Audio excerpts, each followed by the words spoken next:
Salam sejahtera seluruh jemaat JCC, seluruh simpatisan, dan juga umat Kristen dimanapun Anda berada. Senang sekali berjumpa dengan Anda kembali melalui ibadah live streaming yang dipancarkan oleh link YouTube Jesus Christ Community. Hari ini kita akan melanjutkan pembahasan firman Tuhan, pengajaran yang sangat penting, iman, pengharapan, dan kasih. Dikutip dari 1 Korintus 13 ayat yang ke-13. Sebelum kita mendengarkan firman Tuhan, terlebih dulu kita akan mendengarkan sebuah lagu ciptaan teman saya, Bapak Pendeta Jonathan Prawira, dengan judul lagu Iman, Pengharapan, dan Kasih. Jadi judul khotbah dengan lagunya persis sama. Mari kita nikmati pujian ini.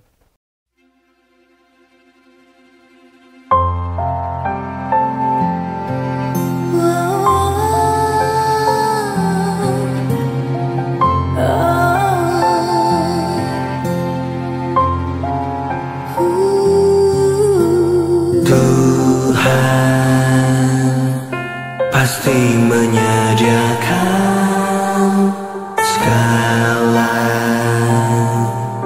rencana terindah bagiku yang setia bertahan sampai pada kesudahannya.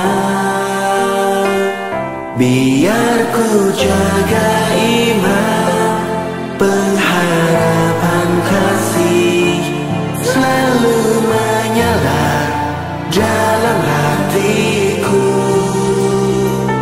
Ku melihat mujizat, ku alami janji, ku terima berkat dalam hidupku.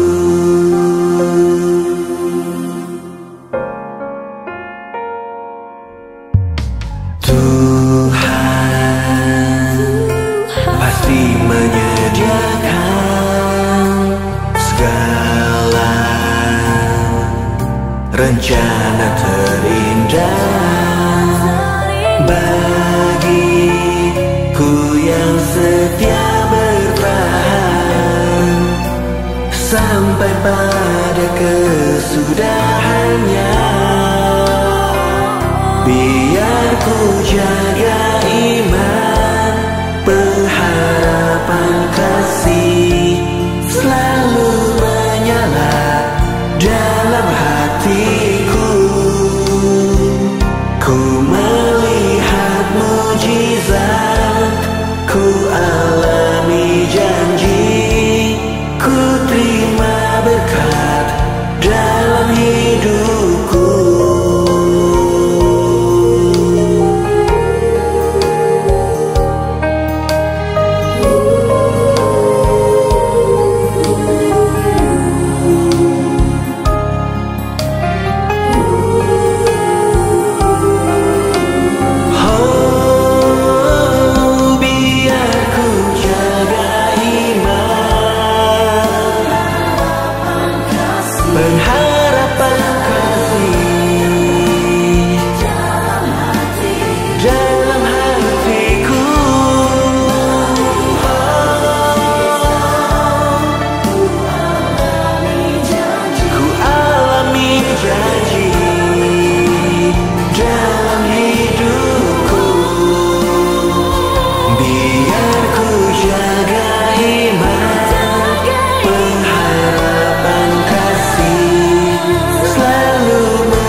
Bapak Ibu, kita sudah mendengarkan pujian penyembahan. Semoga Anda diberkati oleh lagu yang ditulis oleh Bapak Pendeta Jonathan Prawira. Beliau ini memang seorang hamba Tuhan yang sangat kreatif dan juga termasuk sangat produktif. Ada 4.000-an lagu yang diciptakan. Saya yakin banyak lagu-lagu rohani yang diciptakan oleh beliau yang Anda nyanyikan, tapi Anda tidak tahu penciptanya adalah Pendeta Jonathan Prawira.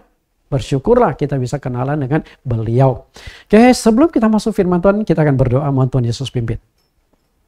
Di dalam nama Tuhan Yesus Kristus kami berdoa. Tuhan, terima kasih penyertaan-Mu, kasih karunia-Mu, sehingga Engkau mengaruniakan kesehatan kepada kami.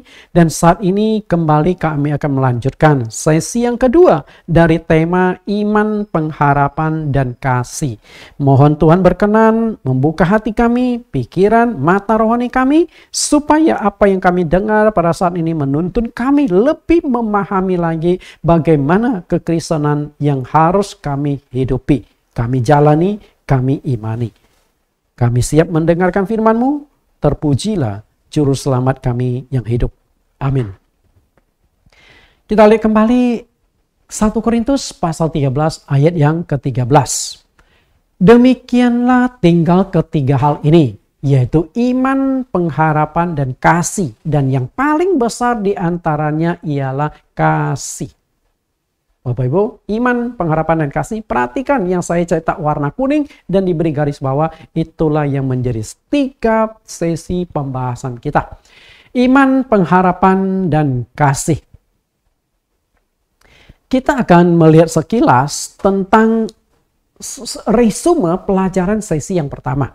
Karena kalau saya memberikan pengajaran berseri, saya selalu mengulang 1-2 layar untuk menyambung kembali di sesi selanjutnya. Karena itu bagi Bapak Ibu yang mungkin tidak sempat mengikuti khotbah saya di minggu yang lalu, paling tidak bisa sedikit nyambung ke pelajaran yang kedua.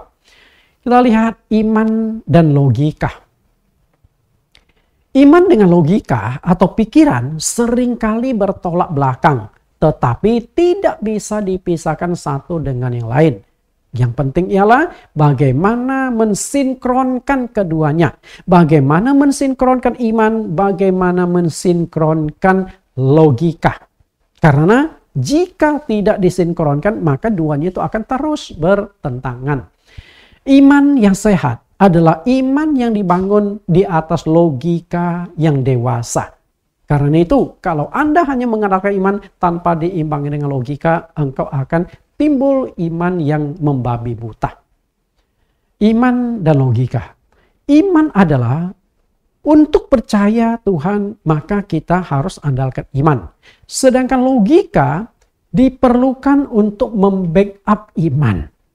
Jadi, logika itu untuk membackup iman agar iman kita bertumbuh dengan sehat. Perhatikan antara iman dengan logika itu memang bertolak belakang, berbeda, terpisah, tapi tidak bisa dilepaskan, tidak bisa dipisahkan.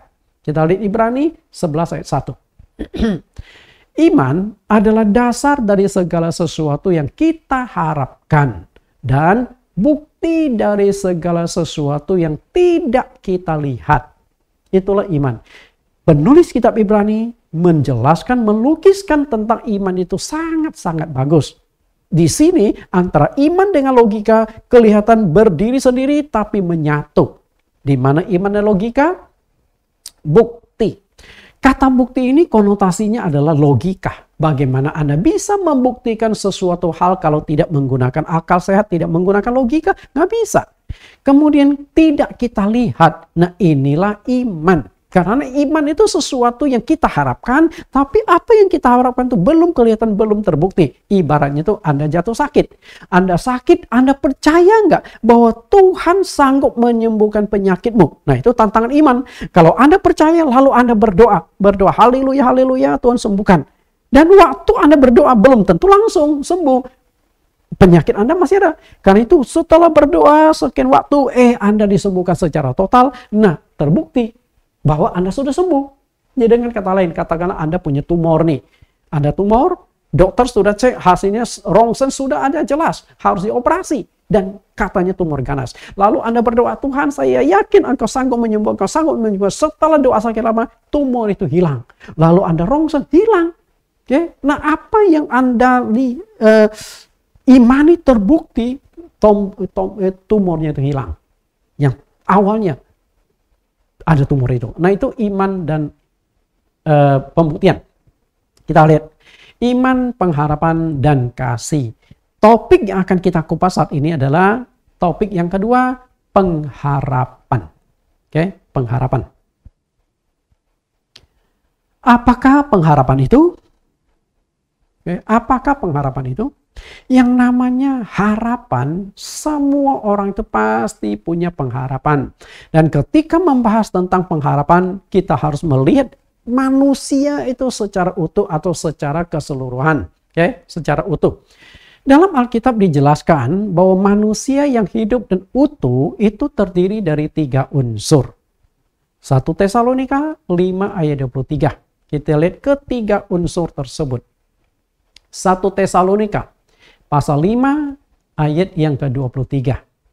Semoga Allah damai sejahtera menguduskan kamu seluruhnya, dan semoga roh, jiwa, dan tubuhmu terpelihara sempurna dengan tak bercacat pada kedatangan Yesus Kristus Tuhan kita. Bapak Ibu, perhatikan tentang iman, tentang pengharapan ini. Roh, jiwa, dan tubuh. Disinilah sebenarnya letak pengharapan manusia. Bapak Ibu perhatikan, roh, jiwa, tubuh. Jadi di dalam diri manusia yang utuh, yang hidup itu ada 3 unsur. Nah, pengharapan itu terkandung di dalam manusia yang hidup. Kalau manusia sudah mati, berarti sudah nggak ada pengharapan, betul?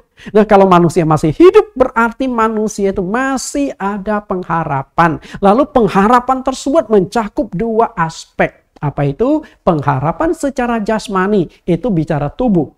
Pengharapan secara rohani, itu bicara jiwa dan roh. Karena manusia itu ada tubuh, jiwa, roh. Ada yang kelihatan dan ada yang tidak kelihatan.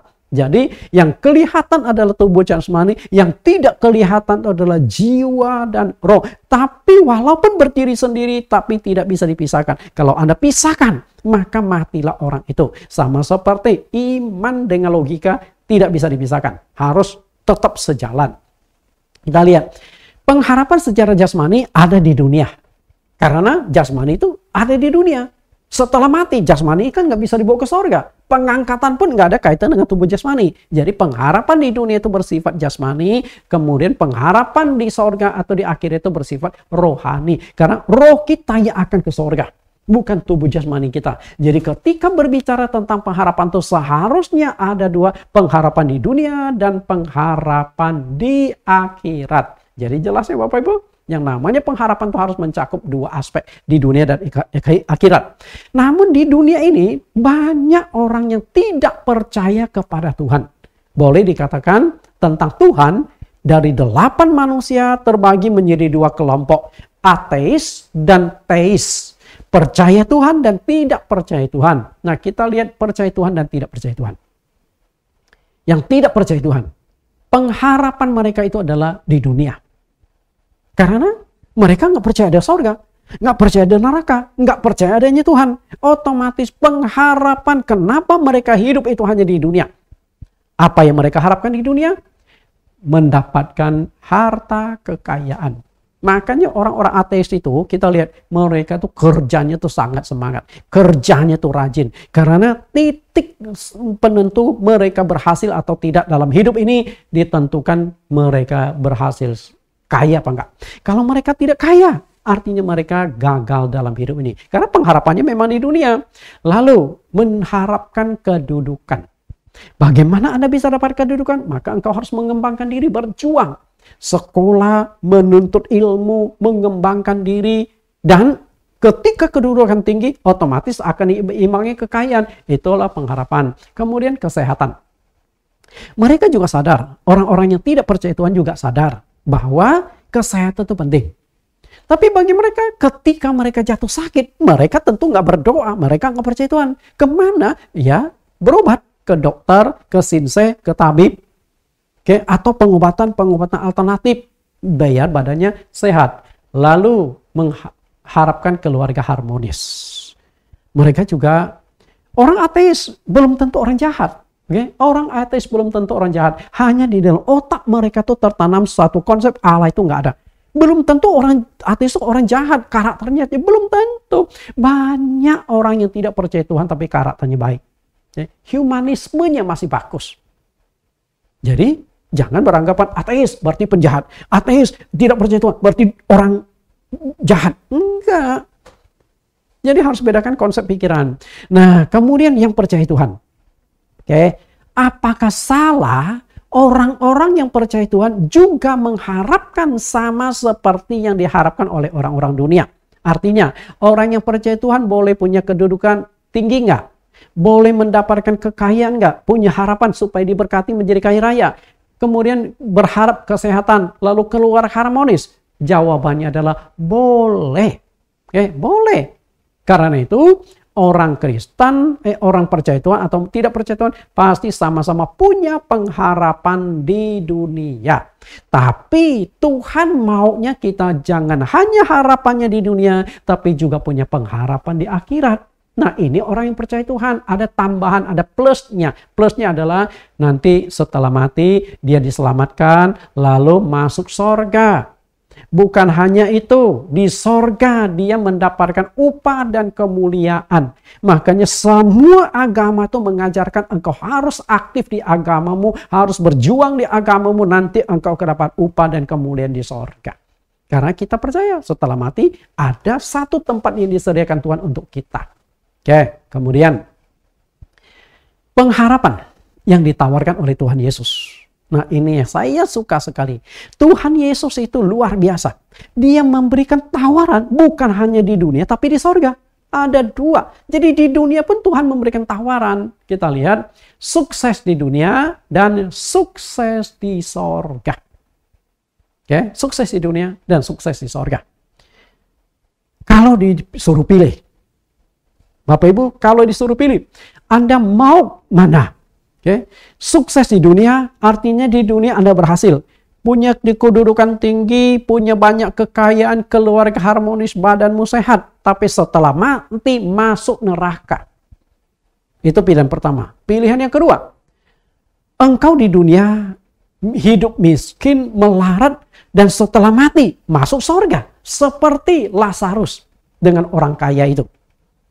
Dua pilihan itu. Orang kaya itu nikmati hidup di dunia, tapi setelah mati masuk alam maut. Sedangkan Lazarus yang miskin, pengemis, yang hanya dengan berteman seekor anjing, dan hanya mendapatkan remah-remah yang jatuh dari meja orang kaya itu, tapi setelah mati dia duduk di pangkuan Abraham di Firdaus. Mana yang Anda pilih?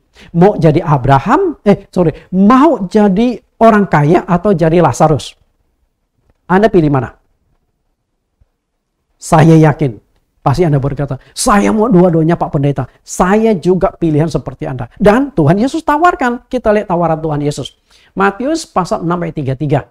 Tetapi carilah dahulu kerajaan Allah dan kebenarannya, maka semuanya itu akan ditambahkan kepadamu. Nah, yang ditambahkan kepadamu itu apa? Itu berbicara tentang duniawi. Nah, untuk lengkapnya kita lihat saja lengkapnya. Matius pasal 6 ayat 31 sampai 33. Supaya lengkap kita memahami secara utuh. Matius 6 ayat 31 sampai 33. Lihat ayat yang ke-32. Semua itu dicari bangsa-bangsa yang tidak mengenal Allah. Akan tetapi Bapamu yang di sorga tahu bahwa kamu memerlukan semuanya itu. Perhatikan kata ini. Semua dicari bangsa-bangsa yang tidak mengenal Allah. Nah, apa yang dicari bangsa yang tidak mengenal Allah? Yang pengharapannya adalah itu, kita lihat di ayat sebelumnya. Ayat yang ke-31. Sebab itu janganlah kamu khawatir dan berkata, apakah yang akan kami makan? Apakah yang akan kami minum? Apakah yang akan kami pakai? Kira-kira apa? Tidak lain adalah suatu kehidupan yang ada di dunia. Sandang, pangan, papan. Itu yang paling sederhana, paling pokok. Sandang, pakaian, pangan, makanan, papan, tempat tinggal. Tempat tinggal, penampilan, kemudian apa yang kita makan itu yang paling basic. Dan kalau punya duit ya tentu akan bertambah lagi. Karena itu, ketika bicara tentang yang dicari bangsa-bangsa yang tidak mengenal Allah adalah kesuksesan duniawi. Kesuksesan duniawi. Tapi apakah orang-orang yang percaya Tuhan, khususnya percaya pada Yesus, tidak boleh sukses, tidak boleh berhasil di dunia? Tidak. Maka di kalimat selanjutnya, akan tetapi Bapamu yang di sorga tahu bahwa kamu memerlukan semuanya itu. Bapa kita di sorga tahu engkau butuh duit, butuh naik ke jabatan, butuh kendaraan, butuh handphone, butuh pasangan hidup, apapun yang dibutuhkan oleh orang dunia, Tuhan tahu. Tuhan sanggup nggak beri? Sanggup. Tuhan bisa nggak? Bisa. Tuhan tawarkan semuanya kok. Tapi di umat Kristen ada yang diutamakan. Ayat yang ketiga. Tetapi carilah dahulu kerajaan Allah dan kebenarannya, maka semua itu akan ditambahkan kepadamu. Jadi Tuhan itu menawarkan dua. Di dunia engkau berhasil, tapi di sorga juga engkau dapat. Coba kurang apa lagi? Hanya orang bodoh yang tidak mau mengikuti Tuhan Yesus. Karena Tuhan Yesus tawarkan dua. Berhasil di dunia, berhasil di sorga. Kita lihat. Ini sebelum kita percaya Tuhan Yesus. Sebelum kita percaya Tuhan. Ya. Lalu ayat yang ketiga ini dalam proses percaya kepada Yesus Kristus. Nah, setelah kita percaya kepada Yesus atau menjadi umat Kristen, mana yang kita lebih utamakan? Tetap dunia atau mendahulukan yang di sorga? Seringkali kebalik. Banyak pendeta khotbah itu berkat di dunia. Itu lebih utamakan dunia daripada di sorga. Mestinya kita balik. Kita utamakan dulu sorga, kita kejar dulu kerajaan Allah dan kebenarannya, maka dunia ini kita bekerja, Tuhan akan tambahkan, bukan hasil jeripayahmu lagi. Kalau Tuhan yang tambahkan, berarti bukan kekuatanmu lagi. Apa sih yang diharapkan manusia sepanjang hidupnya? Bapak Ibu, apa sih yang diharapkan manusia? Saya yakin kalau ditanyakan setiap orang, pasti jawabannya berbeda-beda. Tapi secara prinsip, semua orang pasti berharap berhasil dalam hal kehidupannya, bisa mendapatkan uang sebanyak-banyaknya. Betul? Siapa yang tidak butuh uang? Semua orang membutuh uang, betul? Cari omset, kejar target. Kita coba lihat, ini filosofi orang dunia. Pokoknya bekerja untuk mendapatkan keberhasilan. Maka faktanya adalah, 1/3 hidup manusia di dunia dihabiskan mencari uang. 1/3 adalah 8 jam setiap hari. Karena 1 hari 24 jam, peraturan pemerintah sehari jam kantor 8 jam. Sisa 16 jam. 16 jam itu untuk apa? Kata dokter, tidur yang sehat 8 jam. Tidur sehat. Lalu sisa 8 jam. Untuk apa? Untuk makan, mandi, keperluan ini termasuk perjalanan pulang pergi ke kantor. Nah, sisa 8 jam itulah yang dimanfaatkan. Kalau tidak cukup 8 jam itu, apa yang dilakukan? Kalau mencuri jam kerja kan nggak bisa, akhirnya jam tidurnya yang dikurangi. Maka banyak orang kurang tidur. Betul? Karena apa? Memburu uang.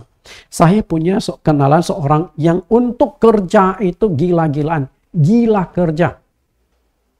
Gila kerja. Dia satu kali berkata, Pak Nathan, kalau itu matahari bisa saya colok pakai bambu panjang, saya colok dulu 1-2 jam. Biar nggak cepat tenggelam, biar saya bisa kerja lagi 1-2 jam. Saya pikir ini gila banget ini orang. Itulah yang terjadi Bapak Ibu. Karena itu mencari uang sebanyak-banyaknya. Mencari uang itu penting, bahkan merupakan suatu keharusan. Suatu keharusan. Karena ketika Allah menciptakan manusia, Allah juga sudah menentukan manusia harus bekerja. Ini sebelum Adam dan Hawa jatuh dalam dosa loh. Tuhan sudah suruh harus bekerja. Bukan setelah jatuh dalam dosa baru bekerja. Enggak. Karena di Taman Eden Tuhan sudah memberikan tugas manusia untuk mengusahakan dan memelihara taman itu. Betul? Itu bekerja walaupun masih ringan. Namun uang itu bukan fokus utama dalam pencarian hidup manusia. Penting uang, tapi bukan fokus utama. Kita lihat sebenarnya menurut Tuhan Yesus fokus yang dicari manusia dalam hidupnya itu apa? Camkan perkataan orang berhikmat ini. Segala-galanya perlu uang. Setuju nggak? Saya yakin Anda setuju dengan saya. Nggak usah jawab, karena saya juga nggak mendengar jawaban Anda. Oke, segala-galanya perlu uang. Namun, uang bukan segala-galanya. Setuju? Banyak hal yang tidak bisa dibeli dengan uang. Kesehatan bisa dibeli dengan uang nggak? Nggak bisa. Saya dulu 15 tahun yang lalu kena seorang pengusaha kaya, punya 4 buah pabrik. Lalu dia kena kanker paru-paru. Padahal umurnya baru 54 tahun. Karena kanker paru-paru dimasukkan ke rumah sakit USADA. Padahal sebelumnya dia masukkan ke rumah sakit di Indonesia. Setelah itu dokter Indonesia angkat tangan. Sudah parah stadium terakhir. Kemudian berobat ke Singapura. Dia yakin dokter Singapura lebih baik. Dokter Singapura langsung angkat tangan. Kami tidak sanggup. Kemudian hasil cek di Indonesia, di Singapura dibawalah ke RRC. Katanya di RRC ada dokter segudang. Begitu dicek di rumah sakit di RRC, langsung dokter RRC angkat 3 jari. Hidupmu tinggal 3 bulan. Nah loh, mau gimana? Ya sudah, disuruh bawa pulang ke Indonesia. Masuk ke rumah sakit USADA. Dia sewa 2 ruang kamar VIP. 1 kamar VIP untuk pasien, 1 lagi di sebelahnya tuh khusus untuk keluarganya. Jadi keluarganya tinggal di rumah sakit. Itu bukan 1-2 bulan. Nah, singkat cerita sampai akhirnya ketemu dengan kakak kami doakan. Di rumah sakit, waktu kami sudah sering kunjungi karena ada pemulihan-pemulihan, dia berkata, waktu masih pakai oksigen, Pak Nathan, dulu saya berpikir, duit adalah segala-galanya. Saya bekerja berjuang mati-matian dan saya menjadi orang yang berhasil. Saya punya 4 pabrik. Tapi sekarang baru saya tahu duit bukan segala-galanya. Dokter mana yang berani terima tantangan saya? Saya siapkan uang 1 karung. Dengan catatan penyakit saya disembuhkan. Kanker paru-paru saya disembuhkan. Ada dokter yang berani terima tantangan saya? Kalau ada dokter yang berani terima tantangan saya, hari ini juga saya akan panggil notaris saya untuk berikan uang 1 karung buat perjanjian. Bapak Ibu perhatikan. Kalau kita berkata, uang bukan segala-galanya, itu menghibur diri. Karena kita nggak punya duit. Betul? Tapi ini orang kaya, punya 4 pabrik. Dia berkata, uang bukan segala-galanya. Karena dengan uang dia tidak bisa beli kesehatan. Jadi, belum tentu bisa kelihatan beli segalanya. Atau sederhana saja. Bapak Ibu yang sedang menonton khotbah saya hari ini, Anda pernah jatuh cinta nggak? Pernah? Nah itu sesuatu yang tidak bisa dibeli dengan uang. Cinta adalah sesuatu yang tidak bisa dibeli dengan uang. Engkau mau keluar uang berkarung-karung gimana pun, engkau tidak bisa membeli cinta. Cinta itu hanya diberikan kepada orang yang dicintai. Artinya tidak bisa dibeli dengan uang tapi gratis untuk orang yang dicintai. Mungkin engkau bisa beli tubuhnya. Maka tidak heran ada engkong-engkong umur 60-70 tahun. Cucunya sudah segudang. Nikah sama amoy-amoy umur 20 tahunan. Jadi yang dicari amoy-amoy itu apa? Dengan engkong-engkong 70 tahun. Apakah memang cinta atau karena dia kaya? Nah itu kan masalahnya. Engkau bisa beli tubuhnya tapi tidak bisa beli dengan cintanya. Karena itu uang bukan segala-galanya. Yang lebih parah lagi Matius 16 ayat 26. Matius 16 ayat 26. Apa gunanya seorang memperoleh seluruh dunia tetapi kehilangan nyawanya? Dan apakah yang dapat diberikannya sebagai ganti nyawanya? Bapak Ibu, ketika engkau punya duit, banyak organ tubuh yang bisa diganti. Mata rusak, bisa cangkok mati. Mata. Bayangkan bagaimana hebatnya teknologi manusia. Mata kita itu bisa merekam, bisa membedakan jutaan warna, bisa membedakan bentuk-bentuk. Wah, luar biasa mata itu. Tapi mata yang terdiri dari jutaan sel bisa dicopot keluar lalu dimasukkan mata lain, disambung kembali dan hasilnya bisa sama. Wah, saya katakan dokter itu luar biasa. Betul? Kemudian ginjal rusak. Bisa cangkok ginjal. Paru-paru bisa rusak. Masih ada kemungkinan paru-paru dipotong. Tapi tentu ada kondisi-kondisi tertentu. Lalu jantung rusak. Bisa cangkok jantung. Hebat kan? Tapi tidak ada satu yang tidak bisa diganti. Jika suatu hari Anda masuk ke rumah sakit. Lalu ada satu plang. Jual nyawa cadangan. Saya pikir Tuhan Yesus besok sudah datang. Maka ayat ini juga Anda boleh coret, betul? Apa gunanya seorang memperoleh seluruh dunia tetapi kehilangan nyawanya? Oh, buktinya ada nyawa cadangan yang bisa dibeli. Betul? Enggak akan terjadi. Nyawa tidak akan bisa dibeli. Nyawa melayang sudah. Kalau nyawa bisa dibeli, berapa banyak orang kaya yang siap mengeluarkan uang miliaran bahkan ratusan miliar agar dia tidak mati. Karena itu, nggak ada gunanya Anda berhasil, engkau kaya di dunia, tapi setelah mati tidak selamat. Katakanlah Anda sangat sukses di dunia. Okay? Banyak sekali harta kekayaannya. Berupa surat-surat berharga, berupa properti, bangunan-bangunan, rumah, hotel, gedung-gedung milik dia. Lalu tanah tersebar di mana-mana, kendaraan mana-mana. Kemudian punya kedudukan tinggi, jabatan tinggi. Setelah itu populer, terkenal. Begitu sebut nama ini, siapa yang tidak kenal? Semua orang kenal karena memang populer. Lalu keluarganya harmonis. Anak, istri, semuanya baik. Harmonis semua. Kemudian badannya sehat dan kuat. Oke? Apa gunanya itu Anda miliki setelah engkau meninggal masuk neraka? Dibakar, disiksa pakai api, nggak ada gunanya. Oke? Apalagi yang satu ini. Engkau hidupmu di dunia miskin, melarat, gagal, penyakitan. Itu namanya double penderitaan. Di dunia sudah menderita, setelah mati masuk neraka. Itu paling sengsara. Jika hidupmu sukses di dunia, engkau masih bisa nikmati sekian tahun. Setelah mati masuk neraka, oke lah. Seperti orang kaya itu. Tapi kalau hidupmu sudah gagal di dunia, penyakitan, miskin, keluarga berantakan, terjebak obat bius dan sebagainya, stres, setelah mati masuk neraka, untuk apa Anda hidup? Lebih baik Anda tidak pernah dilahirkan daripada setelah dilahirkan masuk ke neraka. Itu yang paling menakutkan, penderitaan di neraka. Karena itulah Tuhan Yesus mau lepaskan Anda dari semua itu. Dan Tuhan sudah tawarkan berkat di dunia dan berkat di sorga. Tinggal Anda bisa dapatkan apa enggak. Ibrani 9:27. Dan sama seperti manusia ditetapkan untuk mati hanya satu kali saja. Dan sesudah itu dihakimi. Perhatikan, manusia ditetapkan untuk mati. Ditetapkan untuk mati berarti kematian itu tidak bisa dihindari oleh siapapun. Karena itu ketetapan Allah. Maka sejak dunia diciptakan, tidak ada satupun manusia yang bisa lolos dari kematian selain dua orang yang diangkat langsung oleh Tuhan. Yang pertama itu adalah Metusalah. Yang kedua itu adalah Nabi Elia. Dua orang yang diangkat ke sorga. Nah, sisanya semuanya mengalami kematian seperti yang sudah ditetapkan Tuhan. Kapan Tuhan menetapkan bahwa manusia akan mati? Kejadian pasal 3 ayat 19, setelah manusia jatuh dalam dosa.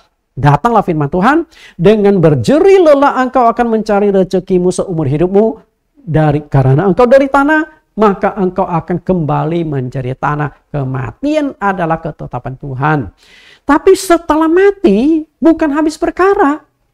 Masih ada kelanjutan, ada penghakiman. Nah, itu yang harus kita pikirkan.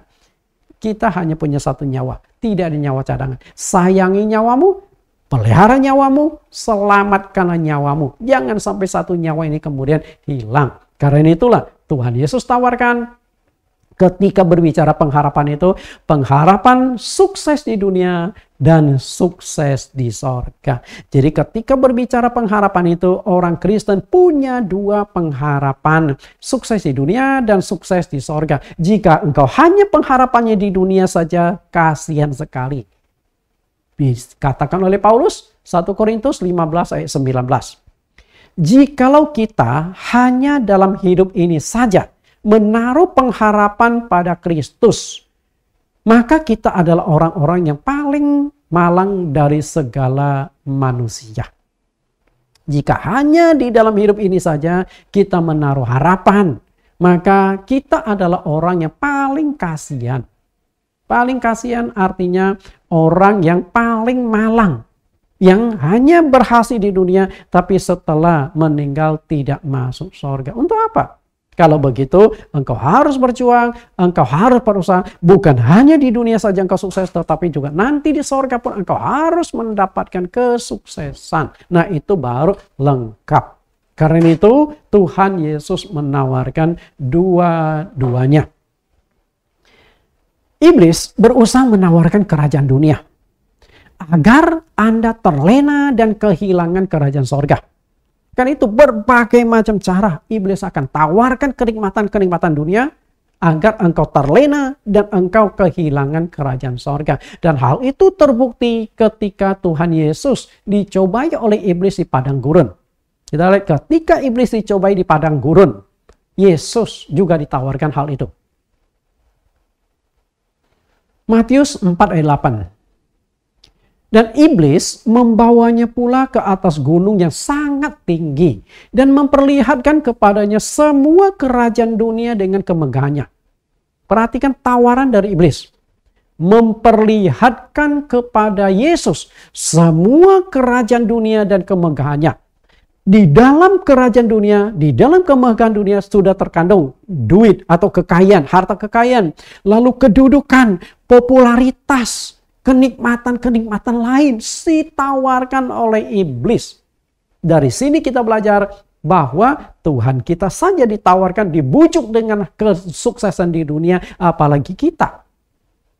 Dan tawaran yang begitu menarik dari iblis, yaitu kerajaan dunia, agar Anda melupakan kerajaan sorga.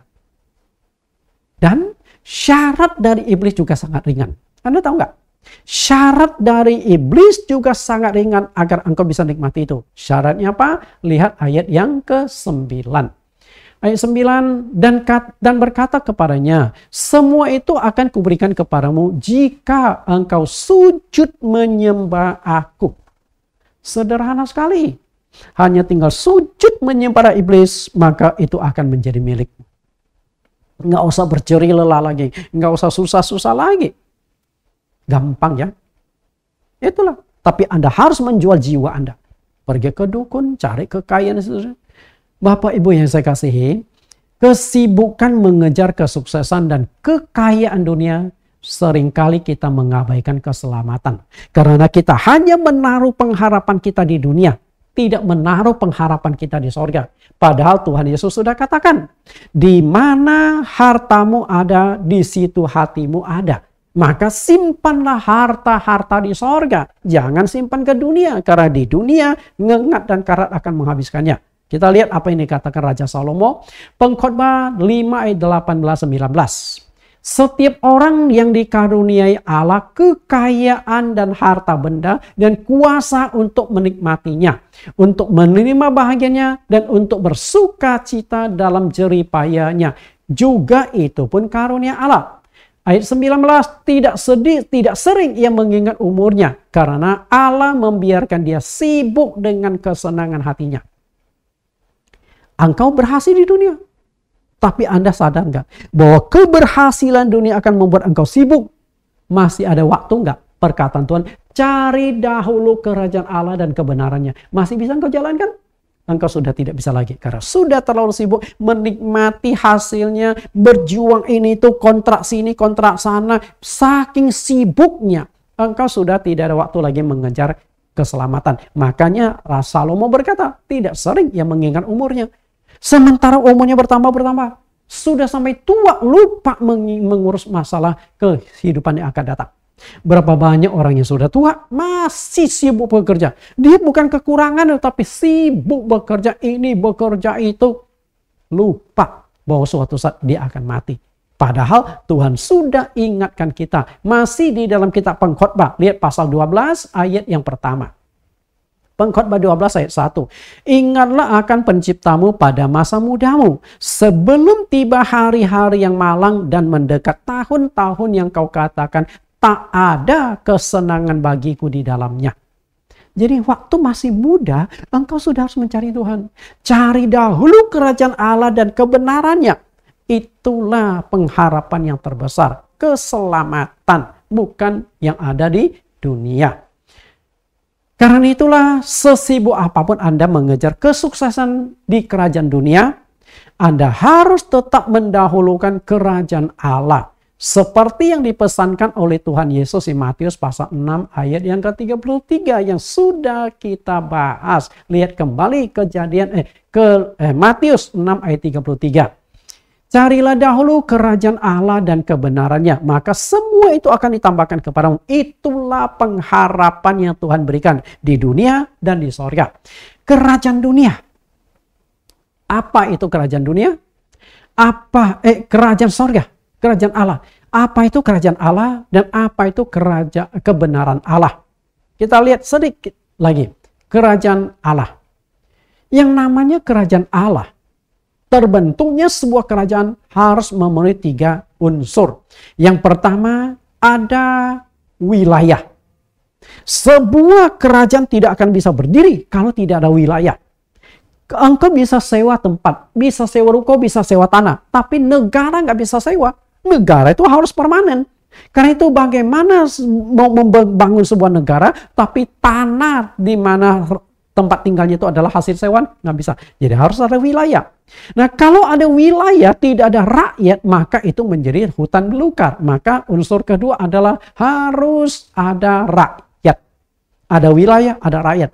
Nah, kalau ada wilayah, ada rakyat yang menempati sebuah wilayah yang besar, tapi tidak ada yang mengatur, tidak ada yang memimpin, liarlah rakyat. Maka hukum rimba yang terjadi. Maka di sini dibutuhkan pemerintahan. Inilah 3 syarat mutlak terbentuknya sebuah kerajaan atau sebuah negara. Sebuah negara baru bisa terbentuk ada wilayah rakyat pemerintah. Kenapa di Timur Tengah Israel dengan Palestina berantem terus karena memperebutkan wilayah. Sampai saat ini Palestina belum merdeka. Satu sisi di bawah tekanan, sisi lain karena wilayahnya itu nggak jelas. Masih rebutan-rebutan, pembagian wilayahnya itu tidak jelas.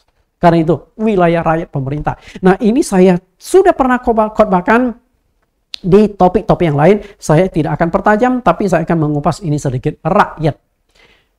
Untuk bisa masuk surga, Anda harus mendapatkan status kewarganegaraan sorgawi. Karena pengharapan terbesar bagi umat Kristen adalah setelah dia mati masuk surga. Itu harapan terbesar. Makanya kita beraktif, kita beribadah, mencari Tuhan. Filipi 3 ayat 20. Karena kewargaan kita adalah di dalam sorga. Dan dari situ juga kita menantikan Tuhan Yesus Kristus sebagai juru selamat. Bapak Ibu, inilah masalahnya. Dapatkan status kewarganegaraan di sorga. Kalau engkau dapatkan status itu, maka engkau akan masuk ke dalam kerajaan sorga. Karena itu betapa pentingnya. Perhatikan kembali, karena kewargaan kita ada di dalam sorga. Jika engkau sudah mendapatkan status kewarganegaraan sorgawi, maka namamu pasti tercatat di dalam kitab kehidupan. Karena kalau namamu belum tercatat dalam kitab kehidupan, engkau tidak akan masuk surga. Engkau akan menghadapi sanksi resiko. Resikonya Wahyu 20:15. Dan setiap orang yang tidak ditemukan namanya tertulis dalam kitab kehidupan, ia akan dilemparkan ke dalam lautan api. Kau masuk neraka. Ketika namamu tidak tercatat di surga, engkau akan masuk neraka. Lalu bagaimana supaya nama saya tercatat di sorga, betul? Bagaimana agar saya mendapatkan status kewarganegaraan sorgawi? Bagaimana agar nama saya tercatat di sorga? Kita renungkan dulu. Sorga adalah tempat orang yang baik. Sorga adalah tempat orang yang kudus. Sorga adalah tempat orang yang benar. Berarti orang yang tidak benar, tidak kudus, orang yang berdosa tidak bisa masuk sorga. Setuju? Kalau begitu, dosa harus dibereskan. Untuk bisa masuk sorga, untuk bisa mendapatkan status kewargaan sorgawi, dosa ini harus dibereskan. Lalu bagaimana cara membereskan dosa? Betul? Baptisan air. Wah, luar biasa firman Tuhan ya. Cara membereskan dosa kita, Tuhan tawarkan lewat baptisan air.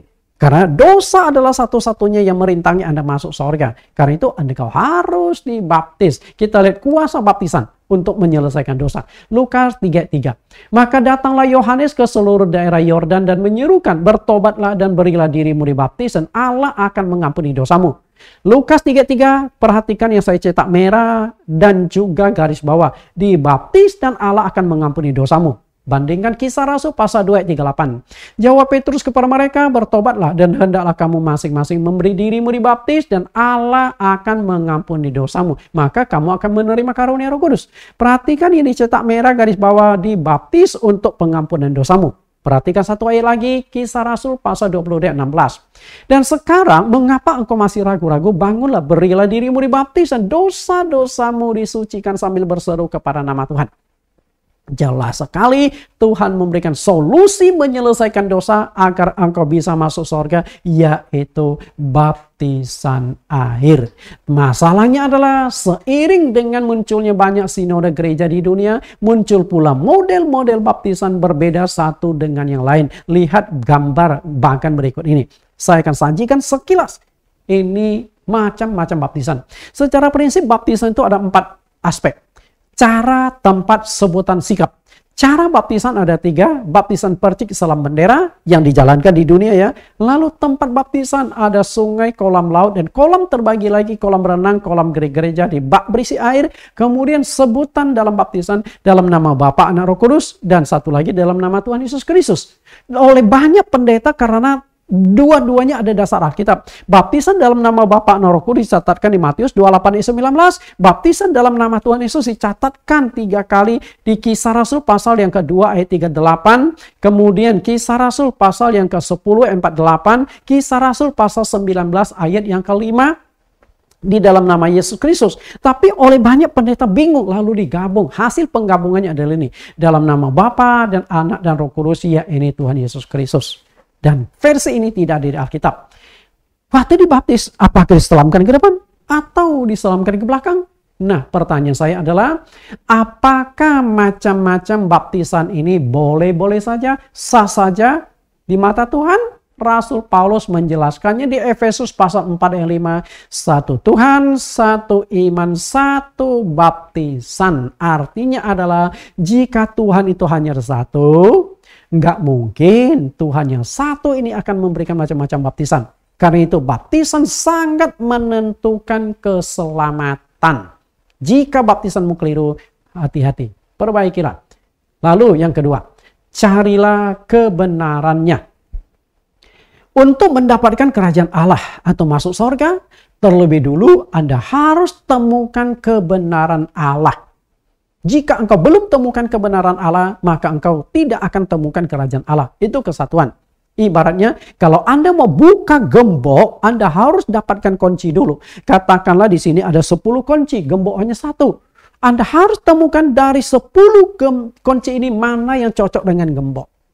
Lalu ketika bicara kebenaran, semua agama di dunia punya kitab suci. Lalu kitab suci mana yang disebut kebenaran? Karena Yohanes 17 ayat 17, kuduskanlah mereka dalam kebenaran, firman-Mu adalah kebenaran. Berarti untuk masuk surga kita harus carikan firman yang benar, ajaran yang benar. Karena di dunia muncul begitu banyak sinode gereja dengan ajaran berbeda-beda. Karena itu untuk mengetahui lebih jauh pengajaran-pengajaran, silakan kunjungi link YouTube kami, Bible Teaching Ministry.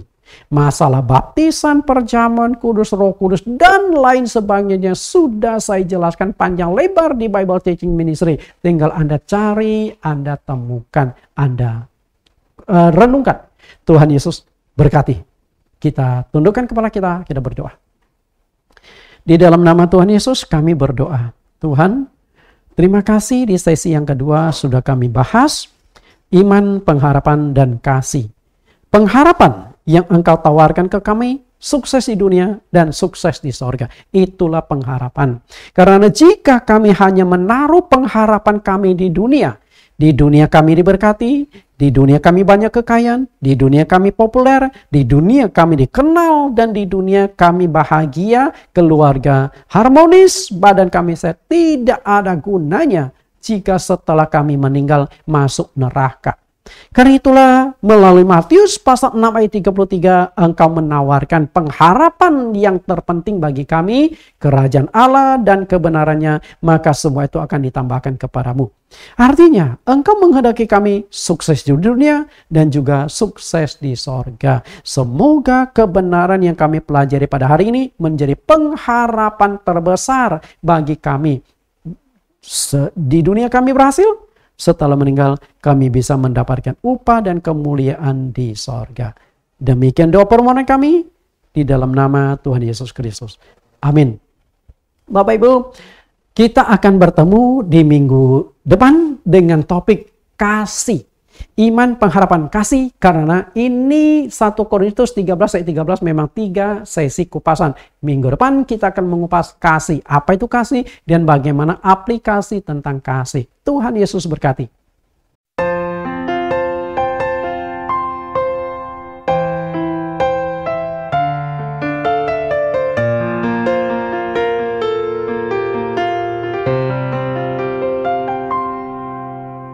Bila tanpamu ku tak mau melangkah, Kau Tuhan yang membuat jalanku rata. Hanya denganmu ku berani bertindak, Kaulah yang meruntuhkan tembok penghalang. Kau Tuhan yang menyertai ku melangkah pasti menuju berkat yang telah Kau janjikan. Bersamamu ku alami kebajikan, kemurahan selalu mengikutiku di setiap jalan.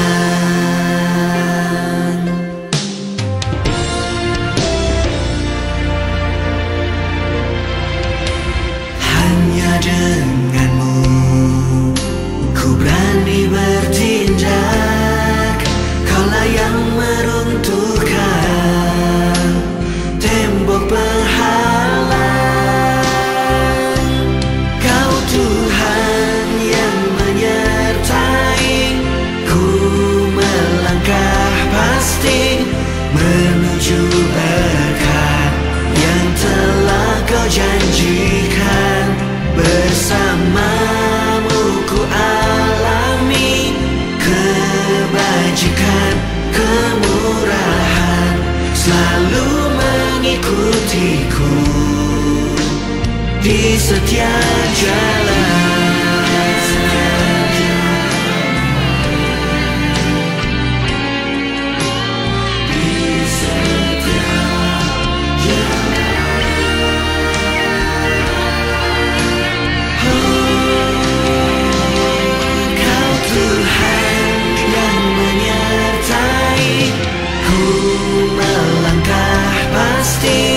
Menuju berkat yang telah Kau janjikan.